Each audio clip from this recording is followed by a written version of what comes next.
우리에게 주신 하나님 말씀 보겠습니다. 창세기 2장 4절부터 8절까지 말씀입니다. 창세기 2장 4절부터 8절까지 말씀. 저와 여러분이 한 절씩 돌아가면서 교독합니다. 제가 먼저 읽고 여러분이 있습니다. 이것이 천지가 창조될 때 하늘과 땅의 내력이니 여호와 하나님이 땅과 하늘을 만드시던 날에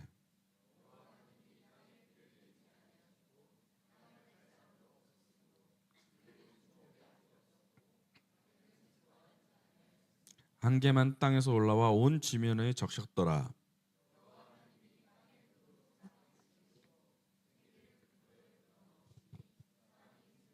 함께합니다.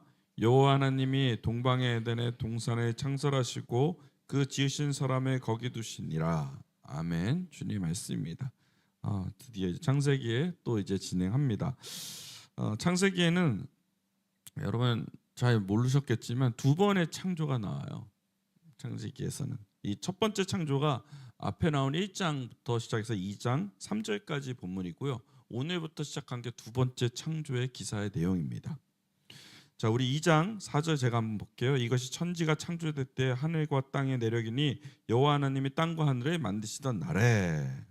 자, 앞에서 우리는 모두 창조가 끝났었어요. 그리고 이 앞전에 뭐가 창조 후에 뭐가 나와요? 안식일이 나오잖아요. 안식일이. 자, 그러면 우리 안식일까지 다 했는데 4절에 보니까 다시 창조의 이야기를 또 시작하고 있는 모습이 보입니다. 그러면 앞에 창조와 다른 이 창조가 같은 얘기일까? 똑같은 얘기예요. 같지만 다른 얘기예요. 다를까? 여기 있구나. 자, 무슨 얘기냐? 앞에 창조는 크게 개략적으로 창조에 대한 얘기를 쫙 했어요. 뭐 빛이 있으라, 땅이 있고, 뭐 별도 있고, 달도 있고, 뭐 이렇게 다 했어요. 그리고 지금에 있는 창조는 뭐부터 말하냐?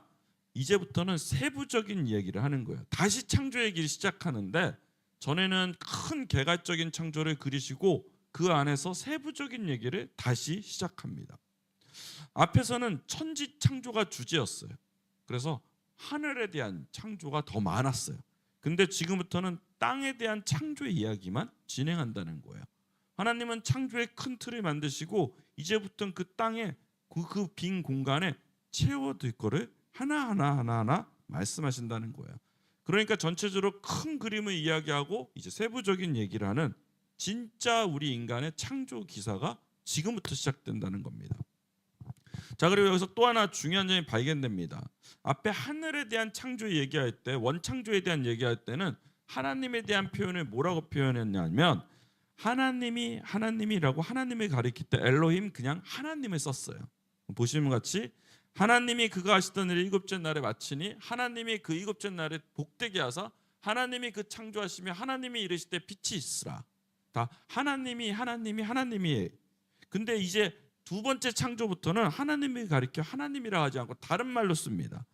뭐라고 하면 여호와 하나님이라고 얘기한다는 거예요. 보시는 바와 같이 여호와 하나님이 이 땅과 하늘을 만드시던 날에 여호와 하나님이 이 땅에 비를 내리시고 여호와 하나님이 땅의 흙으로 사람을 지으시고 이 뒤부터는 엘로힘 여호와라고 얘기를 하는 거예요. 야, 그러면 왜 이렇게 썼을까? 오늘 4절부터는 모세는 하나님을 여호와 하나님으로 기록하고 쭉 갑니다. 하나님과 여호와 하나님은 사실 같은 말이거든요. 근데 같은 말인데 왜 저자는 앞에 있는 창조할 때는 하나님이 하다가 갑자기 뒤에 와서는 여호와 하나님 이런 말을 쓸까? 여호와 하나님 말은 여러분 언제부터 쓴지 아십니까? 모세가 썼어요. 엘로힘이라는 게 사실 여호와 엘로힘이 말을 쓸 때는 제가 이게 약기운이 꼭 감기약을 어제부터 먹고 와가지고 또 그 코감기 다른 거 아니에요? 예, 여호와 하나님이란 말은 언제부터 썼냐면 출애굽부터 씁니다.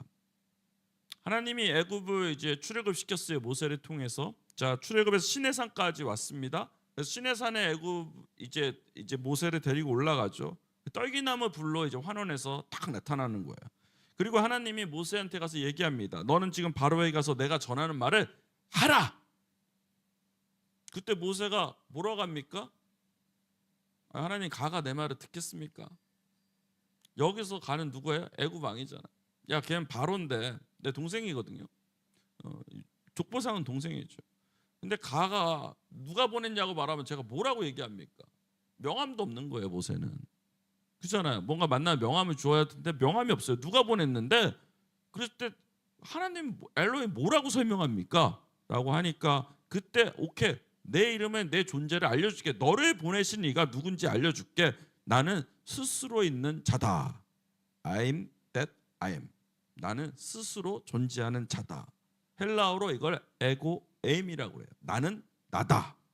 사실 에고 에임이라는 게 헬라어로 한 학기를 배우거든요. 나는 나다. 존재의 의미가 무엇인지. 완전 재밌어요. 재미없어요. 신학 재미없어. 즉 이게 여호와 하나님이에요. 즉 여호와 하나님은 이름이 아니에요. 우리가 부른 여호와 하나님은 이름이 아니고 원래 이름은 없는 거예요. 근데 그냥 존재의 의미, 그냥 자기 존재에 대한 설명이에요. 그러니까 제 이름은 뭐죠? 김범석이에요. 하나님의 이름은 김범석이 아니, 여호와 하나님이 아닌 거예요. 내 이름은 김범석인데 저를 표현할 때 뭐라고 하냐면 김범석은 말이 좀 어눌해. 그러면 그 자체가 이제 이름이 된 거예요. 안녕하세요, 말이 어눌합니다라는 거지. 그러니까 존재의 의미를 설명한 거지. 어떤 면에서는 이게 이름은 아닙니다. 하나님이 자기 존재에 대한 설명을 한 것이라는 거죠. 하나님의 호칭으로 그 다음부터 그게 불려지는 거예요. 나는 나다. 에고 에이미.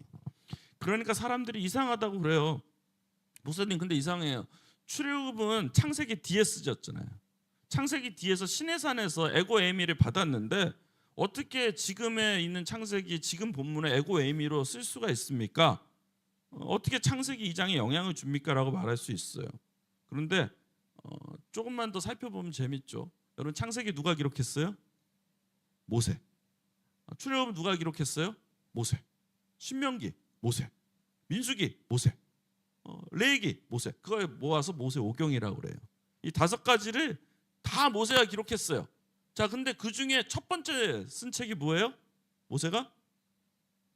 모세 오경 중에 창세기, 출애굽기, 레위기, 민수기, 신명기. 자, 첫 번째 쓴 거 레위기예요. 창세기가 뒤에 쓰셨어요. 그러니까 레위기부터 써가지고 쭉쭉 쓰다 보면 출애굽 쓰다 보면 창세기가 뒤에 나오니까 지금 여호와 하나님이라고 썼을 때는 앞에 1장에서는 하나님 그다음 에고에임이 여호와라고 쓴 것은 의도가 있다라는 거야. 왜 바꿔서 썼을까? 분명히 모세는 의도가 있었다는 거예요. 갑자기 스타일이 누구지? 김기영 목사님? 엄기영 목사님 스타일로 가는 것 같아서 아닌데 이게 자꾸 들으니까 그래. 저의 막중한 사명은 여러분 재우지 않는 게 저의 막중한 사명이죠. 제가 전에 집회 갔는데 이 청년들이 앞단에 다 자더라고요.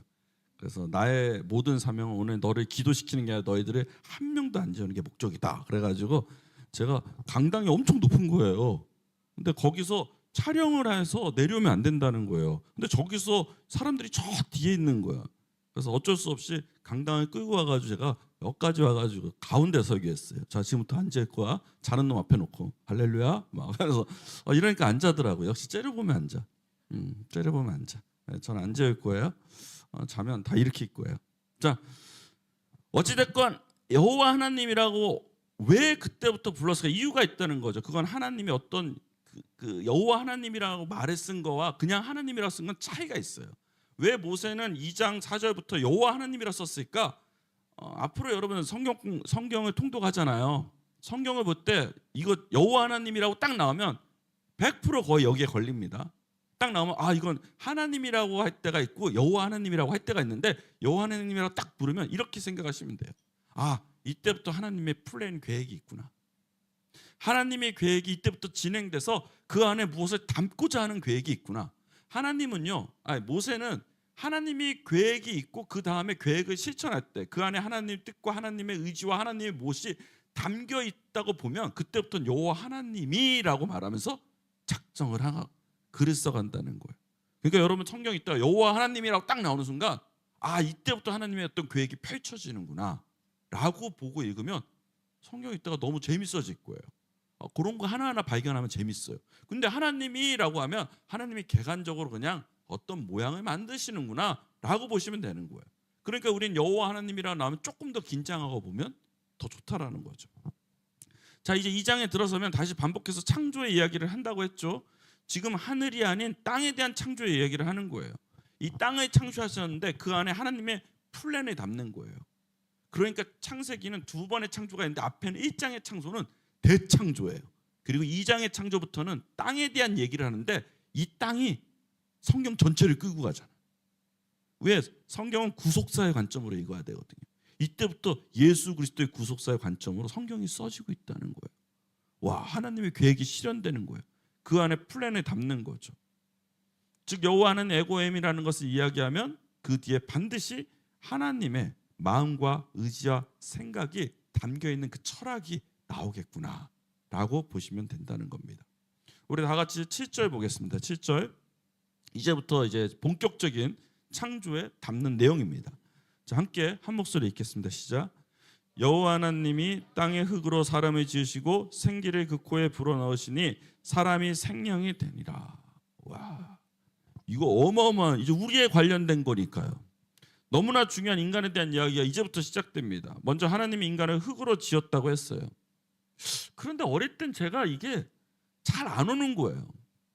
좀 장난스러운 것 같잖아요. 막 우리가 지능놀이 많이 했잖아요. 아이들 데리고, 어린아이들 있으면 지능놀이 하잖아요. 지능놀이 하면 이게 인간인 건가? 막 이렇게 만들어지고, 그리고 또 사랑과 영혼 보면 my love 막 이러면서 막 뭐 빚잖아요. 그러니까 자꾸 그런 생각이 나니까 이게 믿긴 하는데 뭔가 이렇게 안 와. 그냥 장난처럼 그래, 장난처럼 생각이 들면 스스로 가스라이팅하죠. 아니야, 믿음이야, 내가 믿음이 부족해서 그래, 믿어 막 이렇게 생각을 하는데 이게 좀 이상한 거예요. 근데 신학을 배우다가 제가 이걸 알았잖아요. 히브리어로 흙을 뭐라고 하냐? 아파르라고. 아파르. 외우기 쉽게 흙으로 이제 눈싸움하면 옛날에 눈을 막 던지는데 어떤 놈들은 그 안에 흙을 뭉쳐가지고 팍 던져가지고 눈탱이 밤탱이 되게 하는 거 있죠? 눈싸움 그렇게 안 해봤어요? 우리 땐 그 안에 짱돌 넣고 던지는 거예요. 막 나쁜 새끼들이. 왜 눈으로 던져야 정상인데 막 전쟁을 하니까 둘이 동네끼리. 그러니까 흙 뭉쳐 던지거든요. 그 흙 이게 아파르. 흙 맞으면 어때요? 아파.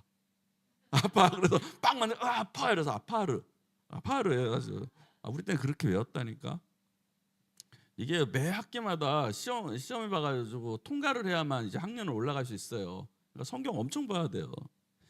어찌됐건 아파르. 자, 이 아파르는 흙의 개념도 있는데 주로 흙이 아니라 히브리어가 원조잖아요. 성경이 말한 우리가 번역할 때 흙으로 번역된 게 아파르라는 건데 이게 먼지와 티끌이라는 말이에요. 그래서 이제 흙하고 같은 개념도 있지만 사실은 먼지와 티끌에 더 가깝습니다. 그러니까 하나님은 우리 인간의 길에 있던 진흙으로 비추는 게 아니라 온 공간에 떠다니는 티끌을 모아서 그리고 만드신 거예요. 그 시편에 대한 얘기를 보면 이 체질이 나와 있어요. 우리 103편 10편 103편 좀 볼게요. 시편 103편 14절. 자, 우리 같이 한번 읽어볼게요. 시작. 우리가 단지 먼지뿐임을 기억하심이로다. 우리의 체질을 아신대요. 우리가 단지 뭐다? 먼지, 티끌이란 우리의 체질, 여러분의 그 존재 모든 게 티끌로 만들어졌다는 거예요. 이게 진흙보다는 좀 나은 것 같아. 뭔가 원소들이 쫙 모아가지고 만들어지는 게. 하나님은 진흙으로 사랑과 영혼처럼 이렇게 막 이렇게 지으신 게 아니라 티끌을 모아가지고 이렇게 하셨다는 거예요. 3년 전에 저희 아버님이 돌아가셨어요. 그런데 정말 도둑처럼 돌아가셨어요. 어느 순간에 전혀 생각지도 않았는데 갑자기 이렇게 연락받았는데 그날 연락받고 그날 오후에 돌아가셨죠. 네, 어찌됐건 사실 저는 아무런 준비가 안 되어 있었어요. 근데 돌아가신 겁니다. 근데 다행히 저희 아버님은 높은 뜻 푸른 교회에 이제 선교사로 등록이 돼 있어가지고 이제 높은 뜻 교회에서 장례를 주간에서 치러줬죠. 그때 이제 갑자기 준비가 안 돼 있었으니까 제가 그 묘지도 준비 안 돼 있고 이러는데 다행히 이제 에덴 낙원이라는 곳을 이제 순위교회가 이렇게 잘 해주셔서 높은 뜻 푸른 교회가 해주셔서 에덴 낙원에 이렇게 가실 수 있었습니다. 근데 여러분 참석한 사람 알겠지만 저희 아버님은 저한테 이제 두 가지 조건을 이제 얘기하셨어요. 문희건 목사가 와가지고 범서가 이렇게 아버님을 납고의 땅에도 모실 수 있고 그 다음에 이제 뿌려가지고 이렇게 희석해가 나무에 이렇게 쫙 뿌리는 그 두 가지가 있다. 납고의 땅은 비싸고 이건 싼다. 어느 거 선택할래? 이렇게 얘기하시더라고요. 근데 이제 그러면 전 납고의 땅을 선택할 것 같죠. 근데 고민을 했는데 그런데 얘기를 하더라고요. 희건 형이 그런데 낙고의 땅은 아버님 혼자 가는 거지만 이 뿌려서 이렇게 나무에 뿌리면 우리 옛날 쪽방 주민들이 다 이렇게 그쪽에서 뿌려가지고 이렇게 나무에 이렇게 수목장처럼 물로 이렇게 다 흩어졌다고 하더라고요. 그러니까 제가 가만히 생각하니까 야, 내가 아버님 같으면 어떻을까? 나는 아버님 같으면 먼지가 돼가지고 그냥 낙고의 땅에 들어가는 게 좋을까? 아니면 우리 쪽방 주민들과 이렇게 같이 뿌려져가지고 같은 우리 아버님은 평생 쪽방 주민과 사역을 같이 하셨거든요. 그럼 어느 게 좋을까 생각할 때 내가 아버님 같으면 뿌려서 쪽방 주민들과 어울리는 게 더 훨씬 좋아 보인다고 생각을 한 거예요. 훨씬 더 쌉니다. 낙고의 땅은 훨씬 비싸요. 관리비도 비싸고 교회가 다 대준다고 했을 때 그럼 나는 쪽방 주민들과 함께 어울리는 아버님이 더 그게 좋을 것 같아요. 그래서 보시면 알겠지만 우리가 그 화장하고 나니까 한 줌 재잖아요. 그 재를 그 물에 희석을 해가지고 이제 나무들에 쫙 뿌리는 시스템으로 낙원에덴에서 이제 뿌리고 왔어요. 그거 이제 뿌려 보니까 인생이 진짜 덧없습니다. 우리가 흙으로 돌아간다는 말은 티끌로 돌아간다는 얘기인데 정말 아버님이 제가 이렇게 잡아서 이렇게 뿌렸잖아요.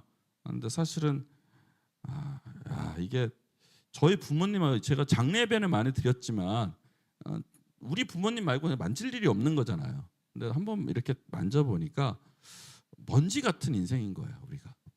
그런데 죽으면 다 이렇게 먼지같이 훅 하면 사라지는 존재인데 티끌밖에 안 되는 인생에 왜 우리가 이렇게 욕심 때문에 갇혀서 살까?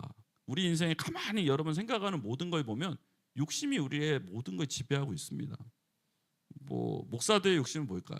뭐 조금 더 잘 살고, 뭐 조금 더 교회가 커지고, 막 이런 것도 욕심인 거죠. 제가 존경하는 어떤 무슨 목사님이 계셨어요. 설교 참 잘하시고 코로나 때 인기가 있는 목사인데 요번에 이제 막 화두가 되죠. 막 뭐 더 돈 내놔라 막 이래가지고 말도 안 되는 거죠. 그게 말년되면 또 욕심이 이렇게 과해질 수 있구나. 끝까지 인간이 욕심을 제어하면서 산다는 건 엄청난 노력을 해야 되는 것 같아요. 그러니까 내가 믿음도 강하다고 까불면 안 되는 거고 언제든 이제 브레이크가 있어야 되는데 그런 의미에서는 우리는 브레이크가 너무 강한 것 같아요. 여러분들이 저한테 돈을 안 주세요. 이렇게 헌금도 적고 이러니까 우리 욕심이 안 나잖아. 근데 그분들은 헌금도 많고 이러지만 누가 더 이제 하나님 나라의 부자일까? 우리가 훨씬 부자인 거예요. 우리는 적어도 거기에 한 해 작년에요. 우리가 임대료만 1억 6천 냈어요.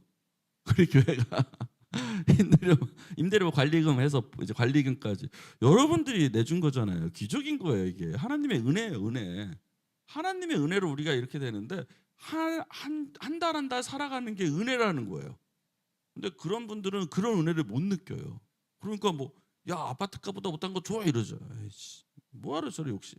한낱 티끌처럼 훅 하면 사라지는 걸 그렇게 욕심내면 살아갈까. 제가 어제 말씀을 준비하면서도 요즘 정신없이 살다 보니까 저를 또 한 번 말씀 준비하다 바로 잡게 되더라고요. 야 먼지 같은 인생. 그래 거기에 욕심내지 말고 살아야겠다. 또 한 번 생각하게 됐습니다. 사랑하는 성도 여러분, 정말 먼지 같은 우리 인생 길어야 저는 한 40년 남았지만 여러분도 한 50년 남았겠죠.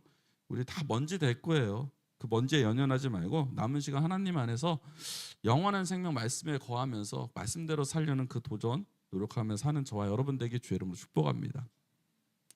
그리고 저도 나중에 죽으면 에덴 그 낙원에 운영이 된다면 그때 망할 수도 있고 그것을 우리 쪽방 주민과 아버님처럼 이제 뿌려주고 싶다고 이제 아내한테 얘기한 거예요. 아내가 좋은 얘기했을 거예요. 지랄을 안 하고 이제 화를 내는 거죠. 네가 나를 이렇게 보내고 가야지. 네가 먼저 간다고 그러게 어딨냐고 뭐 화를 내는 거예요. 그래서 미안하다. 그래 내가 너 보내고 내가 갈게. 막 이렇게 먼저 가고 싶다고 우리 막 서로 경쟁하는 아름다운. 저는 이제 지은이한테 얘기하래요. 그러면 되지. 어찌 됐건 하나님이 인간을 처음으로 위대한 존재로 만들지 않았어요. 인간은 그냥 티끌 같은 존재였다는 겁니다. 그런데 하나님이 이 티끌에 자신의 숨을 불어 넣으신 거예요. 자, 이 숨이 성령이에요. 헬라어로 퓨누마입니다. 그러니까 먼지를 쫙 모아가지고 훅 하고 숨을 불어 넣었어요. 자, 먼지 자체로는 인간이 아니에요. 근데 그 안에 퓨누마라는 이 영이 들어가니까 이 티끌을 붙잡아주는 역할을 한 겁니다. 티끌이 막 흩어져 있는데 그걸 붙잡아준 거예요. 제가 이제 우리 이상지 집사님과 옛날에 아프리카 말라위에 이제 들어가서 사역을 했거든요. 저분은 아프리카에서 좀 살았고 저는 이제 뒤에서 막 하는 일을 했죠. 근데 아프리카 가면 말라위는 거의 나무가 없어요. 나무가 없어. 아프리카 가면 막 타잔이 뛰어놀고 막 그럴 것 같은데 아니에요. 타잔 하나도 없어요. 나무도 없어요. 황량해요. 근데 나무가 거의 없는데 왜냐하면 말라위는 집에서 밥을 해 먹을 때 그 나무 장작을 가지고 밥을 해 먹는 거예요. 그러니까 보이는 나무마다 다 땔감으로 써가지고 나무가 하나도 없어요. 나무가 없는데 또 이 주식도 얘네들은 옥수수가 주식입니다. 그러니까 전부 옥수수 밭이에요. 근데 우리나라 주식은 뭐예요? 쌀이잖아요. 쌀이기 때문에 벼농사를 짓잖아요. 벼농사 지으면 뭐가 남아요? 볏짚이 남아요. 그래서 볏짚 갖고 뭐 하죠? 새끼도 꼬고 초가집도 만들고 우리는 그래요. 근데 옥수수대로 뭐 할 수 있을까? 옥수수대로 별로 할 수 있는 게 별로 없어요. 옥수수를 다 땔감으로 떼긴 하는데 이게 시간이 지나면 옥수수는 썩어버려. 없어지나 건조하지 않으면 없어지는 거예요. 자, 그랬을 때 이제 우리 팀들이 이제 이상 집사님이나 막 얘기해가지고 야 옥수수 때를 그러면 멀쩡할 때 거의 저걸로 땔감을 만들어두면 어떨까 그래서 옥수수 때를 이제 수수히 만드는 거예요. 나무로 해가지고 크게 수수히 만들고 이게 가루를 만들어요. 그러면 이제 먼지처럼 되면 그 가루를 꽉꽉 뭉치는데 뭉치고 거기다 악교 같은 걸 넣어야겠죠. 뭔가 첨가물을 넣으면 이게 단단해져요. 그리고 햇빛에 말리면 이게 뭐가 석탄이 되는 거야. 그러면 이제 나중에 석탄에 싸가지고 할 수가 있잖아요. 그래서 이제 우리 직원들이 가가지고 열심히 석탄도 만들고 땔감으로 만드는 거죠. 자, 그러기 위해선 중요한 건 먼지가 뭔가 묶어졌을 때 흩어져 있는 걸 묶으면 악교 같은 게 있어야 됩니다. 그러니까 우리 인간도 마찬가지예요. 흩어져 있는 먼지가 모았어요. 그럼 뭔가가 뭉쳐가지고 뭔가 단단해지려는 뭐가 있어야 그게 성령 하나님이 들어가야만 악교처럼 된다는 거예요. 단단해진다는 거예요. 그때부터 이제 가치가 생기는 거죠. 그래서 이제 이게 영이 퓨누마 이게 영이에요. 그러니까 묶어져 있는 흩어져 있는 영이 들어가서 하나님의 정신과 탁 들어가면 그게 드디어 인간이 된 거예요. 근데 우리가 영이라고 생각하면 신령한 은사라고 생각한 이런 경우들이 너무 많아요. 우리가 영이다 생각하면 뭔가 이렇게 좀 막연하게 생각하는 게 아니라 뭐 영이다 이런 뭔가 뜨거움 뭐 이런 걸로 생각하는 게 많잖아요. 얼마 전에 시사전에 뭐 추정식품 같은 게 2단 만민중앙교회 이재록이 다시 한번 나온 적이 있어요. 우리 아내랑 봤는데 촬영 잘했더만 목숨 걸고 촬영했던 한 것 같아요. 이재록은 자기가 신이라 하고 막 성폭력도 하고 막 그러고 살다가 감옥에서 죽었잖아요. 그리고 만민중앙교회는 없어졌나? 아니 그 딸이 또 이제 이재록 역할처럼 하고 있더라고요. 근데 저는 거기까지는 알았는데 이 쌍둥이 목사라는 이 TV에 쳐보세요. 쌍둥이 목사. 이 쌍둥이 목사라는 여자들이 이재록 밑에 있는 뒤 참모였는데 걔들이 따로 교회를 만들어 가지고 지금 다시 데리고 와 가지고 이재록 이 등신상 뭐지? 이제 등신 그거 있잖아. 등신대. 이름 잘 지었네. 등신 같은 거 갖다 놓고 그 등신을 놓고 거기다가 이제 이재록 등신 놓고 자 우리 아버지한테 인사하세요. 막 그러고 있는 거예요. 헌금 엄청 받고. 와 그거 어떻게 이거 다 사진으로 다 취재를 했더라고. 어찌됐건 그래서 열심히 하고 있는데 거기 보니까 막 기도하면 거의 이재록 그 전체 막 있는데 기도할 때 막 장풍을 막 쏴요. 그럼 막 다 엎어져요. 처음에 한 명 한 명 하다가 이렇게 하니까 다 엎어지더라고.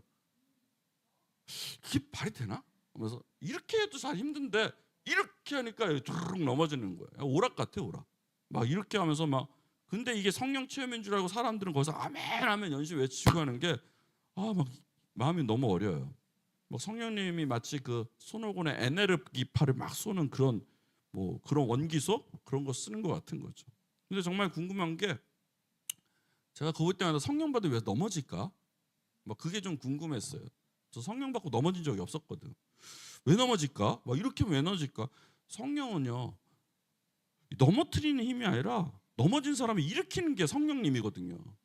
그러니까 우리가 힘들어지 좌절한 사람들, 쓰러진 사람들, 죄로 인해 막 좌절하고 힘든 사람들을 일으켜 세우는 게 성령이잖아요. 근데 왜 자꾸 쓰러뜨리냐고. 그래서 여러분 누군가 또 넘어뜨리려고 하면 뒤에서 맞적기도 해서요. 일어나라, 일어나라, 일어나라. 성령이 그런 거지. 성령은 일으키는 거지 넘어뜨리는 게 아니에요. 넘어질 것 같으면 일어나세요. 일어나세요. 대적기도 하셔야 돼. 믿음의 그런 뭔가 성령을 받고 사람을 일으키는 거기에 도전하는 삶이 더 좋지 않을까. 이번에 목포 청년연합집회 제가 4일간 갔다 왔잖아요. 설교회 기도회 인도했는데 한 청년이 기도를 하는데 너무너무 하고 싶다는 거예요. 근데 너무너무 하는데 기도가 안 나온다고. 자기 기도할 수 있게끔 기도해 달라는 거예요. 가끔 그런 친구들이 와요. 그럼 이제 목사님들이 다구리를 붙어가지고 막 기도하라고 막 때려요. 막 때리다 보면 진짜 아파서라도 기도하게 되더라고요. 막 때리긴 해. 근데 참 마음이 답답한 거예요. 이 친구가 왜 기도가 안 나올까? 이 친구는 어렸을 때부터 수련회를 많이 다닌 거예요. 우리도 수련회 많이 갔잖아요. 갔는데 얘들한테 하나의 어떤 이 룰이 배운 거예요. 뭐냐면 수련회 가서 엄청 은혜 받아. 근데 일상에 가면 내가 또 죄를 범하. 그러니까 작심삼일이라는 거 알기 때문에 여기서부터 기도할 때부터 막아지는 거야. 마음에 또 무너질 텐데. 이제 사탄이 송사하는 거죠. 거기에 걸려 들어가서 이제 기도가 안 나오는 거예요. 그래서 무너진다는 거 알기 때문에. 그래서요, 한국 교회에서 가장 기도 많이 못하는 요즘에 사람들이 누군지 알아요? 권사님들, 장로님들, 목사님들. 기도 안 해. 남들이 막 은혜 받고 쥐 막 하고 있는데 뒤에서 또 언제 끝나나 뭐 이러고 있는다니까. 왜냐면 한 30년, 40년, 50년 해보니까 똑같이 살면 변함이 없다라는 걸 체험한다는 거야. 그래서 안 돼요. 많은 사람들이 성령 충만을 잘못 생각하고 있는 것 같습니다. 막 성령 충만이라는 것이 뭐 충만하다 그러면 배터리 100% 충전된 상태, 막 붕붕 뜨는 거, 뭐 이게 성령 충만이 아니에요. 그건 이단들도 다 그렇게 할 수 있거든.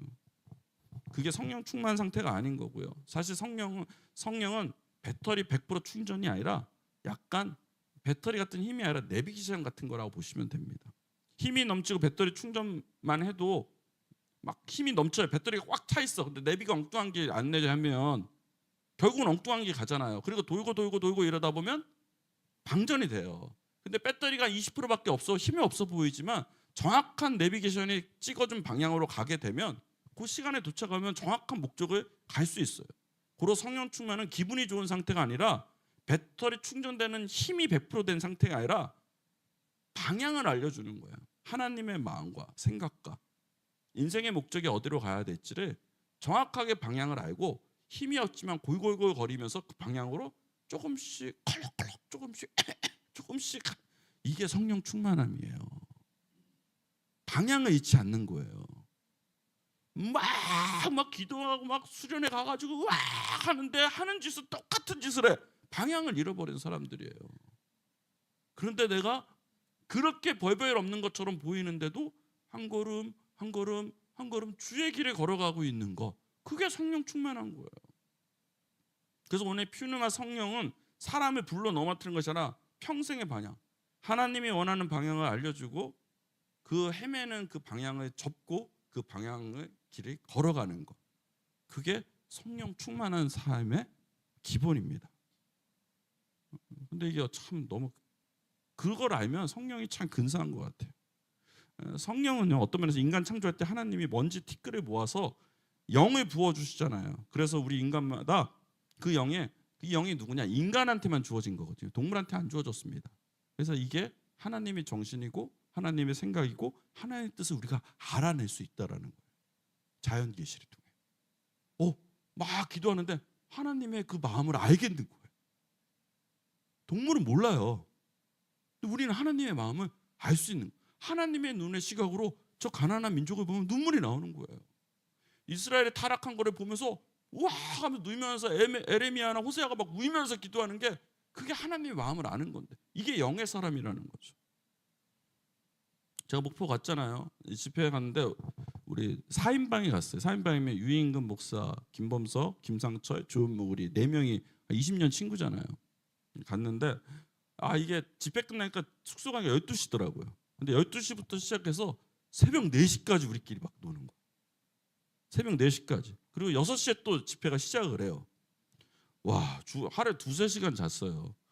코피가 3일 내내 나왔어요. 어제까지 코피가 나오더라고요. 와이프가 이제 화를 내고 다시는 안 보내주겠다 막 이러고 막 하여간. 근데 너무 좋았어요. 남자 4명이 밤새서 무슨 얘기합니까? 하나님 얘기예요. 복음에 대한 얘기예요. 우리 진짜 그래요. 그냥 복음에 대한, 한국 교회에 대한 얘기를 해요. 밤새서 복음에 대한 얘기를 할 수 있는 영이 통하는 친구들이 있다는 것은 저는 굉장히 큰 축복입니다. 제가 우리 신학교 후배들한테 그러거든요. 친구 4명만 있으면 버틸 수 있다, 목회를. 그리고 사실 밤새서 얘기하는 또 다른 이유가 요번에 알게 됐어요. 우리 중에 고난을 겪는 어떤 인간 얘기를 들으면 그게 나한테 위로가 되더라고. 우리 4명 중에 누가 한 명이 아프잖아. 그게 또 위로가 돼 나한테. 혼자 이게 나 혼자 고난 속에 살고 있다는 느낌을 가졌는데 가끔씩 얘를 만나면 얘가 또 고난스러워 보이는 거예요. 이번엔 조윤묵이 왔는데 조윤묵이 4시간 동안 얘기를 하는 거예요. 막 졸려 죽겠는데 새벽 12시부터 4시까지 자기 힘든 얘기를 막 하는 거예요. 필리핀에서 당한 사기 뭐 그러면서 막 요번에 당하고 있거든 지금. 거기에 하나 필리핀에 교회가 문제가 생긴 거예요. 그래서 막 그 담임 얘가 원로 목사인데 그 담임 후임 목사가 도망가 버리고 막 교회가 막 난리고 얘가 쫓아가고 막 눈물을 흘리면서 막 자기 여기 살을 보여주는 여기 다 텄어요. 막 그래서 피가 터지고 막 이게 2개가 빠졌대요. 너무 심하더라고. 나는 위로가 되더라고 그게. 야 나만 힘든 줄 알았더니 쟤도 힘들구나. 할렐루야 막 속으로 위안이 되면서 아싸 고난이 세질수록 내가 기뻐지더라고. 왜냐면 몇 년 전까지 내가 그 역할을 했거든 지들한테. 나 6년 동안 아팠잖아요. 고난의 광야를 걸었잖아요. 우리 애들 아프고 막 너무 힘들 때 가만히 보니까 내가 저들한테 위로가 됐었구나. 이번엔 내가 위로 받아왔어요. 그래서 우리끼리는 계속 아프자. 돌아가면서 고난을 받자. 막 이러고 서로가 위로해주고 4시까지 그 얘기 듣느라고 너무 힘들었어요. 근데 우리 친구들이 20년간 친한 이유는 고난이 많아 서로가 위로가 되는 존재일 뿐만 아니라 우리한테 영이 똑같은 거예요. 하나님을 찾는 그 영과 이 간절함. 그러니까 너무 좋은 거예요 얘들하고. 그래서 막 너무 행복하게. 그러니까 4시 모여가지고 맨날 우리 와이프들은 너희끼리 왜 이렇게 돌아다니냐. 그래서 친한 친구죠.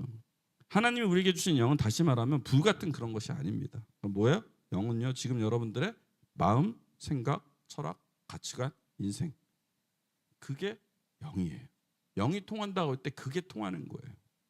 사람들은 성령 충만하다는데 제가 보기엔 괜히 감정에 들떠가지고 움직이는 것 같은데 그게 아니라 하나님의 마음과 생각을 우리가 느낄 수 있는 그런 마음, 그리고 그 마음을 가지고 내가 하나님의 길로 갈 수 있는 그 상태, 그게 영. 하나님이 그래서 우리가 하나님의 형상을 닮았다라고 하는 것은 외모가 닮은 게 아니라 우리가 하나님의 혼과 하나님의 어이고 하나님의 말씀 그 마음을 가지게 되었다는 거예요. 그래서 하나님의 닮은 사람은 하나님 마음으로 사는 사람들이에요. 가난한 자를 보면 눈물이 나고 복음을 모르는 자들 보면 아픈 거고 나보다 더 힘들게 사는 사람 가서 위로하는 거고 이러는 거죠.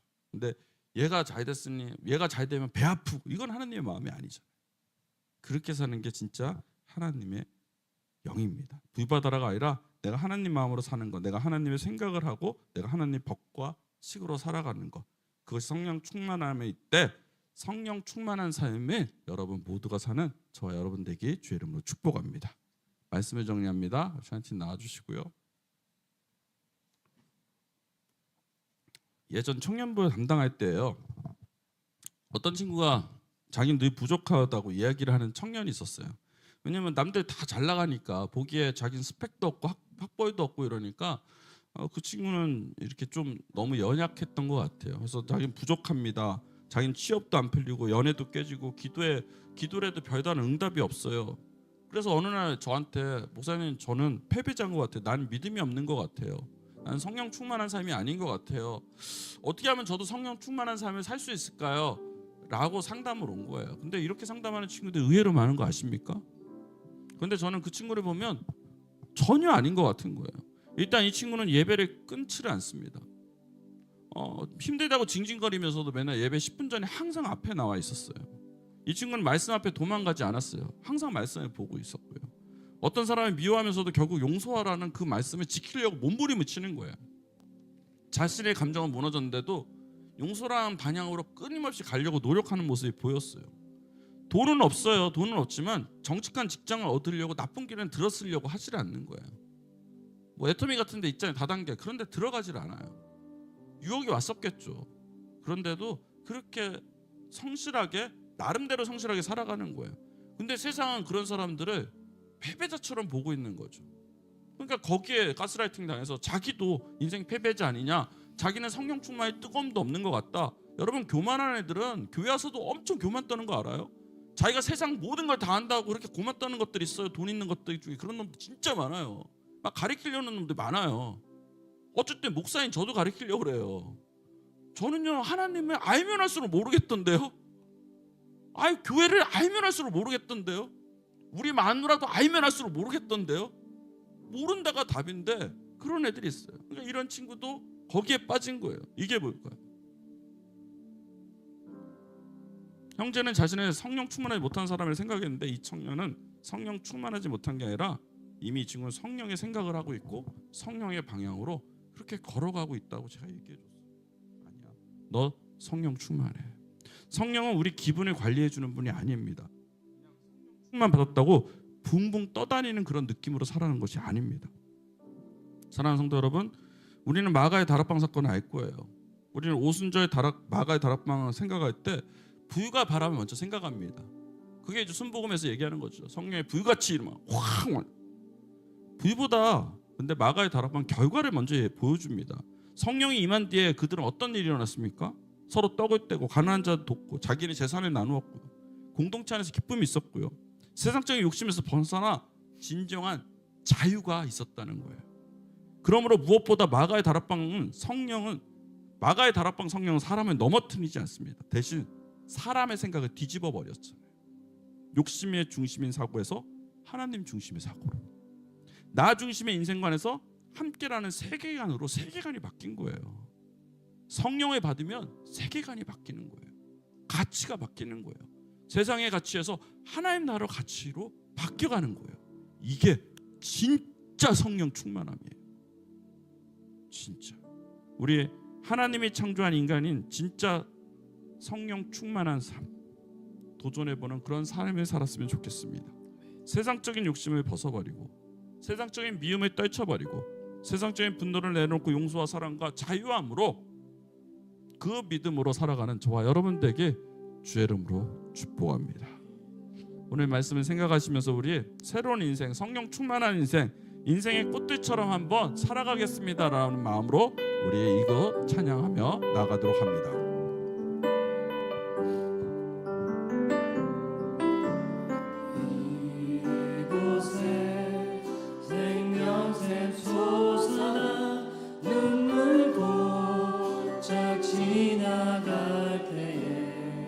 머지않아 열매 맺히고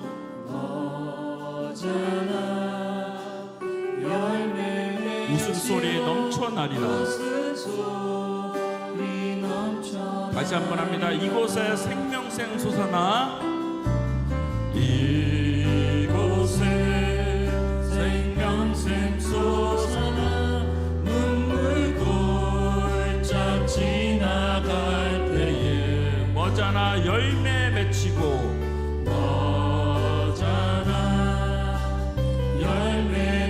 웃음소리 넘쳐나리라.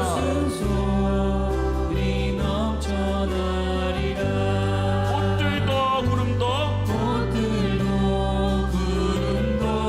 바람도 너희를 찬양하라. 찬양하라. 누구를 찬양합니까? 하늘을 울리며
같이 두 눈 감고 기도합니다. 하나님, 먼지 같은 우리 인생을 성령 하나님께서 불어주셔서 생명이 되게 해주시는 은혜 감사드립니다. 오늘 말씀처럼 우리가 진짜 성령 충만한 삶에 도전하게 살게 해주십시오. 삶의 방향이 욕심에 이끌리는 삶이 아니라 매순간 하나님 나라에 맞추며 그 삶의 방향으로 살게 해달라고 우리 다같이 통성으로 기도하며 나갑니다. 하나님 아버지, 오늘 이 시간 성령 하나님이 임하여 주시옵소서. 우리에게 뜨거운 불 같은 것이 일어나는 것이 아니라 우리의 삶의 방향이 목적이 하나님께 맞춰주면서 그렇게 살아가는 그러한 놀라운 신앙에 도전해 나갈 수 있는 우리가 되게 주여 임하여 주시옵소서. 하나님, 먼지 같은 우리 인생을 성령 하나님께서 하나님의 숨을 불어주셔서 우리가 생명이 되게 하시는 은혜 감사드립니다. 하나님, 오늘 말씀처럼 우리가 성령 충만한 삶을 살 수 있도록 하나님 인도하여 주시고 하나님 붙들어 주셔서 정말 하나님이 원하시는 그 마음과 뜻을 다하여 하나님 나라에 구할 수 있는 그러한 믿음 살 수 있도록 주여 임하여 주시옵소서. 하나님, 우리 가운데 임하여 주시님을 찬양합니다. 하나님, 그렇게 살지 못하였다면 오늘 결단하게 하여 주시옵소서.